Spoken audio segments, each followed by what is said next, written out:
रहीम अस्सलाम वालेकुम नाज़रीन, मैं अहमद फ़वाद हूँ और आप मेरा यूट्यूब चैनल देख रहे हैं। नाज़रीन, एक बड़ी ख़बर और ब्रेकिंग न्यूज़ के साथ आज की व्लॉग में आपकी खिदमत में हाजिर हुआ हूँ। बुशरा बीबी की जो मेडिकल रिपोर्ट्स हैं वो सामने आ गई हैं और इन मेडिकल रिपोर्ट्स के सामने आने के बाद थरथरी इस वक्त मच चुकी है पाकिस्तान तहरीक इंसाफ की जानिब से। इस मामले के ऊपर वाज़े जो एक मौक़िफ़ है वो इख्तियार कर लिया गया है। ज़ख़म उनके मैदे में है। बुशरा बीबी का जो ये तिब्बी मुआयना हुआ है, इससे रिलेटेड कुछ एक्सक्लूसिव डिटेल्स हैं आपके साथ मैंने शेयर करनी है। दूसरे नंबर पर नाज़रीन, चीफ़ जस्टिस कादी फ़ाइज़ ईसा साहब ने एक हंगामी जो इजलास है जुडिशल कमीशन का वो तलब किया है और इस इजलास में जजेस की तैनाती से रिलेटेड जो रूल्स हैं माफ़ कीजिएगा, रूल्स में तरमीम के हवाले से या कुछ असूल तय करने के हवाले से बड़ी इंपॉर्टेंट चीज़ें डिस्कस होने जा रही हैं। कुछ प्रपोजल सामने आए हैं। 3 मई को ये इजलास होने जा रहा है। इस इजलास में क्या क्या चीज़ें होंगी और आखिर क्यों जजेस की तैनाती इतने टाइम तक रुकी रही और ये जो इजलास है ये आखिर क्यों इतनी ताख़ीर से बुलाया जा रहा है। चीफ़ जस्टिस कादी फ़ाइज़ ईसा साहब इस मामले के ऊपर जजेस की तैनाती के हवाले से क्या सोच रहे हैं। Chief justice Islamabad high court Aamir Farooq साहब और जस्टिस मोहसिन अख्तर कियानी, उनको सुप्रीम कोर्ट लाने के हवाले से क्या चल रहा है। कुछ एक्सक्लूसिव डिटेल सुप्रीम कोर्ट से भी आपके साथ मैंने शेयर करनी है। और आखिर में नाज़रीन, बुशरा बीबी साहिबा को अडयाला जेल मुंतकिल करने के हवाले से जो दरख्वास्त थी, आज इस पर इस्लामाबाद हाई कोर्ट में समाअत हुई है और बड़ी इंपॉर्टेंट पेशरफ्त सामने आई है। इसकी भी डिटेल्स आपके साथ में शेयर करूँगा। सबसे पहले तो नाज़रीन, एक जो बड़ी ख़बर है वो आपको मैं सुप्रीम जुडिशल कमीशन का जो इजलास है ये तलब कर लिया है चीफ़ जस्टिस कादी फ़ाइज़ ईसा साहब ने, और इस इजलास में रूल्स में तरमीम के हवाले से जो गौर है वो किया जाएगा। 3 मई को ये इजलास तलब किया गया है और रूल्स कौंसिल जो जजेस की तैनाती की जाती है सुप्रीम कोर्ट ऑफ पाकिस्तान में और इवन के दीगर हाई कोर्ट्स में भी जजेस तैनात होने हैं। लाहौर हाई कोर्ट में कोई 2 दर्जन के करीब असामियाँ खाली हैं। इन तमाम तर मैटर्स के ऊपर इस इजलास के अंदर गौर जो है वो किया जाएगा और ये इतना इंपॉर्टेंट इजलास है कि इस इजलास के अंदर एक तो जजेस होंगे, 5 सीनियर जो जजेस हैं, इसके साथ बार कौंसल्स के जो नुमाइंदे होते हैं वो भी होंगे। अटॉर्नी जनरल ऑफ पाकिस्तान जो हैं वो भी इस इजलास के अंदर शामिल होंगे। और ये जो इजलास ताख़ीर से बुलाया गया है क्योंकि लास्ट इजलास जनवरी में बुलाया गया था, जो अभी तक कुछ डिटेल्स मुझे इंफॉर्मेशन जो मेरे पास आई है कि जनवरी में बुलाया गया था और अभी कोई 3-4 महीने हो गए हैं। इसके बाद अब ये जो इजलास है वो बुलाया जा रहा है और इस दौरान कुछ जो तजावीज़ थी जजेस की तैनाती के हवाले से कि किन किन चीज़ों का ख्याल रखा जाना चाहिए और ख़ास तौर पर जो जजेस की तैनाती है जब असामी खाली होती है तो कितने अरसे तक वो तैनाती हो जानी चाहिए, इन तमाम तर मामलों के ऊपर ड्राफ्ट मांगा गया था और वो ड्राफ्ट दे दिया गया है। उस पर भी जो गौर है वो किया जाएगा। अब नाज़रीन, जो इसमें इम्पॉर्टेंट पॉइंट था वो ये है जी कि सुप्रीम कोर्ट ऑफ पाकिस्तान में अभी भी ग़ालिबन 2 के 3 जो जजेस की असामियाँ हैं वो खाली हैं और अभी तक उनके ऊपर जो तैनाती है वो नहीं की जा सकी। इवन के जो माफ़ कीजिएगा बीच में कॉल आ रही थी। बहरहाल इवन के जो पेशावर हाई कोर्ट के चीफ़ जस्टिस थे जस्टिस इब्राहिम साहब, वो सीनियर तरीन थे और वो रिटायर हो गए और उन्होंने गिला भी किया चीफ़ जस्टिस साहब से लेटर लिखने के बाद कि आपने मुझे तैनात नहीं किया, हालांकि असामी भी खाली थी और मैं सीनियर भी था और मेरिट पर भी था, लेकिन फिर भी तैनाती उनकी नहीं हो सकी। तो इसके ऊपर काफ़ी ज़्यादा जो क्रिटिसिज्म था वो इस तरह से भी हुआ कि चीफ़ जस्टिस उमर अता बंदयाल साहब के दौर पर कादी फ़ाइज़ ईसा साहब जो है वो मुख्तलिफ़ लेटर्स लिखा करते थे और कहते थे कि इतने दिन गुजर गए हैं और अभी तक आपने जज तैनात नहीं किया और सुप्रीम कोर्ट में असामी खाली है, और ये भी कहा करते थे जी कि सीनियरिटी का जो रूल है इसे मद्देनज़र रखा जाए। लेकिन अब अपनी बारी पे चीफ़ जस्टिस कादी फ़ाइज़ ईसा साहब जो हैं जो तैनातियाँ होनी है इस वक्त सुप्रीम कोर्ट में जजेस की, उनको अच्छा खासा वक्त गुजर चुका है और उस वक्त जब काजी साहब लेटर लिखा करते थे चीफ़ जस्टिस उमर अता बंदयाल साहब को, उस वक्त से भी ज़्यादा एक्सीड हो गया। यानी कि अगर उस वक्त 2 महीने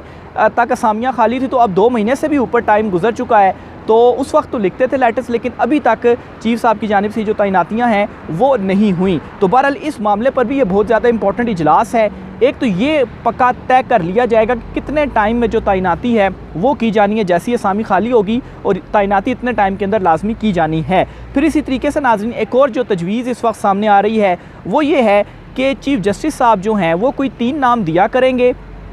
और उन 3 नामों में से कोई एक अदा जो जज है वो फिर सुप्रीम कोर्ट ऑफ पाकिस्तान में तैनात होगा और उसमें सीनियरिटी को प्रीफर किया जाएगा, लेकिन दीगर जजिस को भी तैनात किया जा सकता है। अब नाज़रीन, यहाँ पर मसला ये है कि इस मामले के ऊपर काफ़ी इख्तलाफ है, क्योंकि पहले सीनियरिटी के हवाले से काफ़ी ज़्यादा शोर किया जा रहा था और फिर उसके बाद अब ये जो 3 नाम देने वाला मामला है इसके ऊपर भी ये अब तनाज़ा खड़ा हो चुका है जी कि उसमें फिर जो इजलास वगैरह होगा और फिर मर्ज़ी से चूज़ किया जाएगा कि उन 3 जजों में से कौन सा जो जज है वो एक अदा तैनात होना चाहिए। मिसाल के तौर पर अब आप देख लें कि इस्लामाबाद हाई कोर्ट की बात करें, चीफ जस्टिस आमिर फ़ारूक साहब भी हैं, जस्टिस मोहसिन अख्तर कैनी साहब उनके बाद सीनियर तरीन जज हैं इस्लामाबाद हाई कोर्ट में। तो अब उनमें से भी किसी की जो तैनाती है वो की जा सकती है, क्योंकि वो सीनियरिटी में उनका नंबर भी बनता है। तो अगर और असामियाँ भी हैं सुप्रीम कोर्ट में, तो अगर चीफ जस्टिस आमिर फ़ारूक और मोहसिन अख्तर कैनी साहब का नाम दे दिया जाता है, तो फिर उसमें अगर जस्टिस मोहसिन अख्तर कैनी साहब को यहाँ पर लाया जाता है तो एक तो ये होगा कि वो मोस्ट सीनियर नहीं है, तो किस तरह से उनको सुप्रीम कोर्ट में लाया गया। और फिर अगर चीफ जस्टिस आमिर फ़ारूक साहब को लाया जाता है तो उनके ऊपर ऑलरेडी सवालात भी हैं। और फिर उसके बाद इस्लामाबाद हाई कोर्ट में जो कुछ इस वक्त हो रहा है और जो बहुत सारी कॉन्स्पिरेसी थ्योरीज़ हैं, या इवन के 6 जजेस ने लेटर भी लिखा और एक किस्म का अदम एतमाद किया चीफ जस्टिस आमिर फ़ारूक साहब के ऊपर, और जिस तरह से इमरान खान साहब के केसेस में जो एक किरदार आप कहें या जो डिसीजंस या जो चीज़ें होती रहीं इस्लामाबाद हाई कोर्ट के चीफ जस्टिस आमिर फ़ारूक साहब की जानिब से, तो वो भी एक बड़ा सवालिया निशान था कि फिर वहाँ पर अगर नेक्स्ट चीफ जस्टिस उनके बाद जस्टिस मोहसिन अख्तर कैनी साहब होंगे तो वो तो ऑलरेडी एक लेटर लिखकर एजेंसियों के दबाव के हवाले से खुलकर वो बोल चुके हैं। तो फिर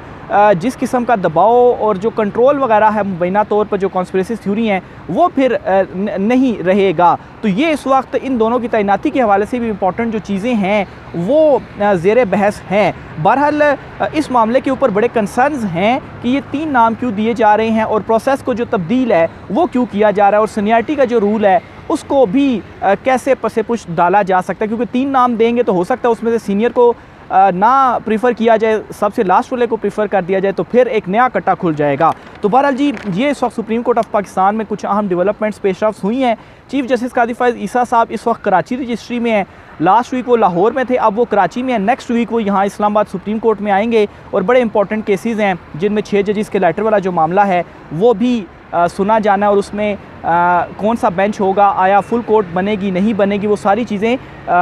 डिसाइड होनी है जुम्मे तक, और फिर उसके बाद वो केस लगना है और चीफ साहब फिर यहाँ पर आएंगे और वो केस जो है वो सुना जाएगा। तो बहरहाल ये कुछ अहम तरीन और इम्पॉर्टेंट खबरें थी। अगली जो बड़ी खबर है जी वो आपके साथ मैं शेयर करता हूँ। बुशरा बीबी को जहर दिए जाने के हवाले से जो मामलात थे, जो इमरान खान साहब भी क्लेम कर रहे थे, बुशरा बीबी साहिबा की जानिब से भी कहा जा रहा था। तो इस मामले में जो डेवलपमेंट सामने आई है, एक तो बुशरा बीबी साहिबा की जो रिपोर्ट है वो सामने आ गई है, और इस रिपोर्ट के बाद पाकिस्तान तहरीक इंसाफ का बड़ा इंपॉर्टेंट जो रद्द-ए-अमल है वो सामने आया, और अपने रद्द-ए-अमल में उन्होंने तो ये करार दे दिया है जी कि ज़ख़म वगैरह है, और ये इसी चीज़ की निशानी है कि उन्हें जहर इस तरह से कि जिस हार्पिक के ड्रॉप्स थे तो वो जहर तो नहीं था उस तरह, लेकिन यह है कि उससे तेज़ाब मादे वगैरह में भी चाहता हूँ। असल में रिकॉर्डिंग जो है मैं कर रहा था थोड़ा धूप में रख कर, तो मोबाइल हीट अप हो गया था, जिसकी वजह से बीच में से जो रिकॉर्डिंग है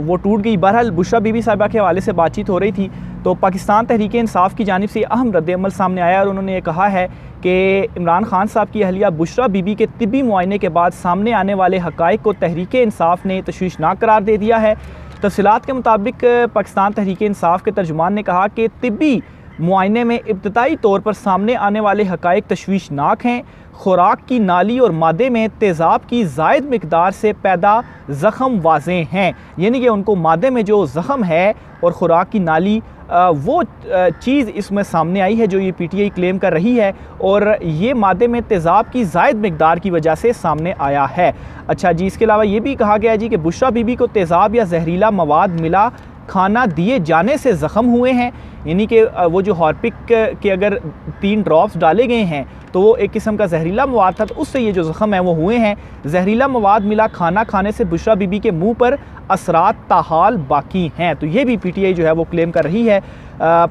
इसके अलावा जी ये भी बताया जा रहा है कि साबित हो गया कि बुशरा बीबी की सेहत और जान संगीन ख़तरात का शिकार है। बुशरा बीबी को मज़ीद कैद में रखना जान को ख़तरे में डालने के मुतरादिफ है। बुशरा बीबी को जहरीला मवाद दिए जाने के मामले की तहकीकात कराई जानी चाहिए। तो ये पाकिस्तान तहरीक इंसाफ की जानिब से मेडिकल जो रिपोर्ट है उस रिपोर्ट के हवाले से जो कुछ अहम तरीन तफसीलात हैं वो बताई गई हैं। बहरहाल दूसरी तरफ क्या हो रहा है कि बुशरा बीबी साहिबा की जानिब से जो एक दरख्वास्त दी गई थी कि उन्हें बनी गाला से शिफ्ट किया जाए, अडयाला जेल में बनी गाला में आखिर क्यों रखा गया है, तो इस दरख्वास्त पर आज समाअत हुई है।